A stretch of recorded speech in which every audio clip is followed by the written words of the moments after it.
Hey guys, welcome back to MF। आज की इस वीडियो के अंदर हम फिर से बात करने वाले हैं हॉलीवुड की top 10 sci-fi action adventure movies की, जो कि YouTube पर फ्रीली और हिंदी लैंग्वेज में अवेलेबल हैं। ये सारी मूवीज YouTube पर अनऑफिशियली अपलोड की जाती हैं, तो ये कभी भी डिलीट हो सकती हैं, इसीलिए डिलीट होने से पहले देख लेना या फिर डाउनलोड करके रख लेना। और अगर आपको इस लिस्ट की किसी भी मूवी को देखना है तो लिंक हमेशा की तरह वीडियो के डिस्क्रिप्शन में मिल जाएगा। और अगर आप किसी भी अच्छी मूवी को मिस नहीं करना चाहते तो वीडियो को एंड तक जरूर देखना। तो बिना किसी देरी के हम इस वीडियो को शुरू करते हैं। नंबर 10, टर्मिनेटर 2 जजमेंट डे 1991 एक साई-फाई एक्शन फिल्म है जो जेम्स कैमरन ने डायरेक्ट किया था। यह फिल्म टर्मिनेटर फ्रेंचाइजी का सीक्वल है। इसमें आर्नोल्ड श्वार्ज़नेगर ने टर्मिनेटर का किरदार अदा किया है। फिल्म में एक एडवांस साइबॉर्ग T-1000 जो लिक्विड मेटल से बना है और शेप शिफ्टिंग पावर्स रखता है, भेजा जाता है प्रेजेंट टाइम से फ्यूचर में 1990 के लॉस एंजलिस में एक लड़के जॉन कॉनर को मरने के लिए। जॉन कॉनर, जो कि ह्यूमन की आखिरी उम्मीद है, फ्यूचर में होने वाले वर्ल्ड में एक पावरफुल टर्मिनेटर T-800 को भेजने के लिए भी एक मिशन पर होता है। सारा कॉनर, जॉन की मां, जो पहली फिल्म में सरवाइव कर चुकी है और जानती है कि फ्यूचर में क्या होने वाला है, T-800 के आने से पहले मेंटल असाइलम में होती है। उनका मकसद है अपने बेटे जॉन को बचाना और आने वाले न्यूक्लियर जजमेंट डे से दुनिया को बचाना। इस फिल्म में high octane action, chase sequences और अमेजिंग विजुअल इफेक्ट्स के साथ एक ग्रिपिंग स्टोरी लाइन है, जिसमें फ्यूचर की खतरात और मैनकाइंड की सर्वाइवल को लेकर इंटेंस ड्रामा और एक्शन है। नंबर 9, द बॉर्न आइडेंटिटी 2002 एक थ्रिलर फिल्म है जिसे डग लिमन ने डायरेक्ट किया था। इसमें जेसन बॉर्न, जो मैट दामो द्वारा निभाया गया है, एक आदमी है जिसको गोलियों से घायल मिलता है और उसकी यादों का कोई जिक्र नहीं होता। उससे पता चलता है कि उसके पास खास लड़ाई और भाषा की समझ है, लेकिन उसके असली शनाख्त और पहचान से उसका कोई ताल्लुक नहीं है। एक औरत मारिए के साथ बॉर्न अपनी असली पहचान और गुज़िश्ता जिंदगी को ढूंढने के लिए एक सफर पर निकलता है। उससे अनजाने हमले कराने वाले लोगों की तरफ से पीछे की तरफ दौड़ना पड़ता है, जैसे कि एक सरकारी राज, जासूसी और चालबाजी की जाल में उलझकर। जब उसने अपनी गुज़िश्ता जिंदगी के टुकड़े जोड़ने शुरू किए तो उससे पता चलता है कि वो एक माहिर सियासतदान था जो एक खतरनाक गोली का निशाना बन गया है। इस कहानी में उसका पीछा करते हुए उसकी पहचान और आज़ादी को वापस पाने के लिए एक थ्रिलिंग और एक्शन भरा पटाखा सफर दिखाया गया है। नंबर 8, एज ऑफ टुमारो 2014 एक साई-फाई एक्शन फिल्म है। इसमें टॉम क्रूज और एमिली ब्लंट मुख्य भूमिका में हैं। फिल्म की कहानी एक भविष्यवाणी पर टिका हुई है जिसमें एक एलियन स्पीशीज मिमिक्स दुनिया पर हमला करते हैं। मेजर विलियम केज, जो कि एक PR ऑफिसर है और लड़ाइयों में शामिल नहीं होना चाहता, वो एक अजीब हादसे में फंस जाता है जिसके बाद उसके साथ कुछ अजीब सा हो जाता है। वो एक टाइम लूप में फंस जाता है जिसमें हर बार वो उसी दिन के इवेंट्स को फिर से जीवित होता है। रीटा व्रित्स्की, एक खिलाड़ी और मिमिक्स के खिलाफ लड़ने वाली एक उस्ताद सोल्जर, केज को समझाती है कि वो एक तरह से उनके साथ ये टाइम लूप एक्सपीरियंस कर रहा है।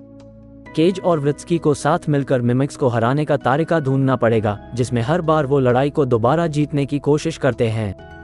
फिल्म में high energy action sequences, suspense और टाइम लूप कॉन्सेप्ट के थ्रू एक थ्रिलिंग नैरेटिव दिखाया गया है जिसमें प्रोटैगनिस्ट को हर बार लड़ाई में नए तरीके से सीखने और लड़ने का मौका मिलता है। नंबर 7, द रेवेनेंट 2015 एक हिस्टोरिकल सर्वाइवल ड्रामा फिल्म है। इसमें लियोनार्डो डिकैप्रियो और टॉम हार्डी मुख्य भूमिका में हैं।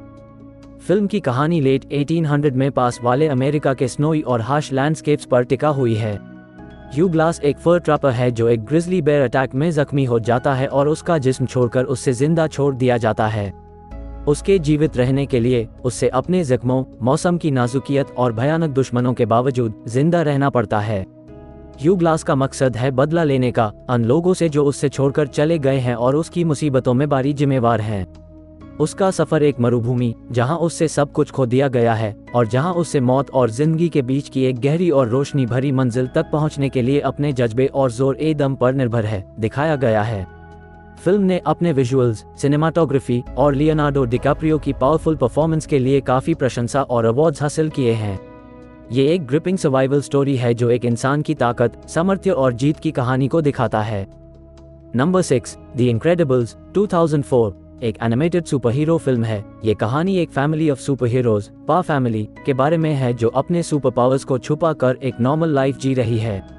मिस्टर इनक्रेडिबल और इलास्टिगल एक समय पे दुनिया को बचाने वाले सुपर हीरोज थी, लेकिन एक लॉ के तहत सुपर हीरोज को रिटायर होना पड़ता है और अपने सुपर पावर्स को छुपाना पड़ता है। बॉब और हेलेन एबनॉर्मल लाइफ जी रहे हैं और उनके 3 बच्चे भी हैं, वायलेट, डैश और जैक, जो भी अपने यूनिक सुपर पावर्स को छुप के रखते हैं। जब एक खतरनाक विलन सिंड्रोम उनके सामने आता है और उनको चैलेंज करता है, पा फैमिली को एक बार फिर अपने सुपर पावर्स का इस्तेमाल करके एक दूसरे को बचाने और दुनिया को बचाने का समय आ जाता है। फिल्म में एक्शन, कॉमेडी और फैमिली डायनामिक्स का मिश्रण है, जिसमें पा फैमिली अपने टीम वर्क और एक दूसरे की मदद से विलन को हराने की कोशिश करते हैं। ये फिल्म सुपरहीरो जॉनर में एक एंटरटेनिंग, इमोशनल और एडवेंचरस जर्नी को दिखाता है। नंबर 5, द मम्मी 2017 एक सुपरनैचुरल एक्शन एडवेंचर फिल्म है। फिल्म की कहानी मॉडर्न टाइम्स में शुरू होती है जब एक group of soldiers archaeologist Nick Morton और उनके साथी जैसे कि जेनी हाल्सी को मिडिल ईस्ट में एक एंशिएंट टूम मिलती है। इस टूम में एक पावरफुल और एविल इजिप्शियन प्रिंसेस एमनेट का मम्मी मिलती है जो हजारों साल पुरानी है।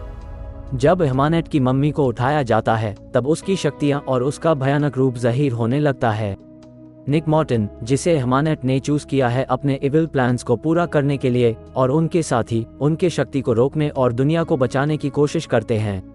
फिल्म में सुपरनैचुरल एलिमेंट्स, एक्शन सीक्वेंसेस और एडवेंचर का तड़का है जो एंशिएंट कर्सेस और मैथोलॉजी को प्रेजेंट डे के साथ जोड़ता है। ये फिल्म फ्रेंचाइजी की शुरुआत थी जो एक सिनेमैटिक यूनिवर्स को लॉन्च करने का इरादा रखती थी। नंबर 4, लीथल वेपन 1987 एक एक्शन क्राइम फिल्म है। फिल्म की कहानी लॉस एंजलिस पुलिस डिपार्टमेंट के 2 ऑफिसर्स मार्टिन रिग्स और रॉजर मुर्ताग के चारों ओर घुमती है। रिग्स एक रेकलेस और इमोशनली अनस्टेबल कॉप है जिसके साथ कुछ ट्रैजिक इंसिडेंट्स हुए हैं, जबकि मुर्ताग एक एक्सपीरियंस्ड और रिस्पॉन्सिबल ऑफिसर है जो रिटायरमेंट की तरफ बढ़ रहा है। दोनों को एक केस में साथ काम करने के लिए असाइन किया जाता है जिसमें एक ड्रग स्मगलिंग रिंग और हाई प्रोफाइल मर्डर का पता लगाना होता है। रिग्स और मुर्ताग की इनिशियली कन्फ्लिक्टिंग पर्सनालिटीज और अप्रोचेस, लेकिन बाद में उनका पार्टनरशिप स्ट्रॉन्ग हो जाता है जब वो एक दूसरे के स्ट्रेंथ्स को समझते हैं। फिल्म में high octane action sequences, thrilling chasers और विटी डायलॉग्स हैं जो रिग्स और मुर्ताग की कैमराडरी और उनके क्राइम सॉल्विंग स्किल्स को दिखाते हैं। ये फिल्म एक सक्सेसफुल फ्रेंचाइज की शुरुआत थी जिसे कई सीक्वल्स और टीवी सीरीज ने फॉलो किया। नंबर 3, द लास्ट समुराई 2003 एक हिस्टोरिकल एक्शन ड्रामा फिल्म है। इसमें टॉम क्रूज मुख्य भूमिका में है। फिल्म की कहानी लेट 19th सेंचुरी जापान में शुरू होती है जब कैप्टन नेथन एल्ग्रेन, एक disillusioned American military officer, Japan government की तरफ से हीरे किया जाता है ताकि वो एम्परर मेजी की सेना को ट्रेन करे और सामुराई वॉरियर्स को हरा सके। Samurai traditional Japanese warriors modernization और फॉरेन इन्फ्लुएंस के खिलाफ हैं। एल्ग्रेन इनिशियली अपनी ड्यूटी निभाता है, लेकिन एक बैटल के दौरान वो एनिमी समुराई लीडर कात्सुमोटो के साथ एक कनेक्शन फील करता है। जब वो सामुराई की कल्चर, वैल्यूज और मार्शल आर्ट्स को समझने लगता है तब उसका पर्सपेक्टिव चेंज होने लगता है। एल्ग्रेन अपने बिलीफ्स और लॉयल्टी को सामने रखते हुए सामुराई के तरीका से इम्प्रेस्ड हो जाता है और वो उनकी कॉज और वैल्यूज को सपोर्ट करने लगता है। फिल्म में सामुराई की ट्रेडिशंस, ऑनर और वेस्टर्नाइजेशन के इम्पैक्ट को दिखाया गया है। साथ ही एल्ग्रेन का पर्सनल जर्नी और उसका कनेक्शन सामुराई कल्चर से जोड़ा गया है। नंबर 2, द ग्रेट एस्केप 1963 एक वॉर फिल्म है। फिल्म वर्ल्ड वॉर 2 के दौरान बेस से बाहर निकलकर German prisoner of war camp से एस्केप करने की कहानी पर टिकी हुई है। यह कैंप नाजी गार्ड्स के सुपरविजन में होता है जिसमें कुछ top allied prisoners including pilots और अदर ऑफिसर्स बंधे होते हैं। प्रिजनर्स का एक ग्रुप एक एलैबोरेट एस्केप प्लान तैयार करता है जिसमें टनल्स डिग करके और अदर स्ट्रैटेजीज का इस्तेमाल करके उन्हें अपनी फ्रीडम हासिल करनी होती है। ये एस्केप प्लान एक्सट्रीमली डिटेल्ड और रिस्की होता है, लेकिन प्रिजनर्स का डिटर्मिनेशन और टीम वर्क उन्हें इस खतरनाक मिशन में कामयाबी तक पहुंचाता है। फिल्म में प्रिजनर्स की यूनिटी, प्लानिंग और एग्जीक्यूशन के थ्रू उनका हर कदम, हर रिस्क और हर ऑब्स्टिकल को ओवरकम करने का दिखाया गया है। द ग्रेट एस्केप एक क्लासिक वॉर फिल्म है जो प्रिजनर्स की ब्रेवरी और उनका एस्केप अटेम्प्ट को फोकस में रखता है। नंबर 1, द एवेंजर्स 2012 एक सुपरहीरो फिल्म है। यह मार्वल सिनेमैटिक यूनिवर्स का एक इम्पॉर्टेंट फिल्म है। फिल्म में लोकी, थोर का अडॉप्टेड ब्रदर, टेसरैक्ट जो कि एक क्यूब है को चुराकर अर्थ को हासिल करने की कोशिश करता है। इससे रोकने के लिए निक फ्यूरी जो कि शील्ड के डायरेक्टर हैं, एक टीम ऑफ सुपरहीरोज को असेंबल करते हैं। इस टीम में iron man, captain America, Thor, Hulk, black window और हॉकाई शामिल होते हैं। ये सुपरहीरोज अलग अलग पर्सनालिटीज और एबिलिटीज के साथ आते हैं, लेकिन उन्हें एक साथ काम करके अर्थ को लोकी के शैतानी इरादों से बचाना होता है।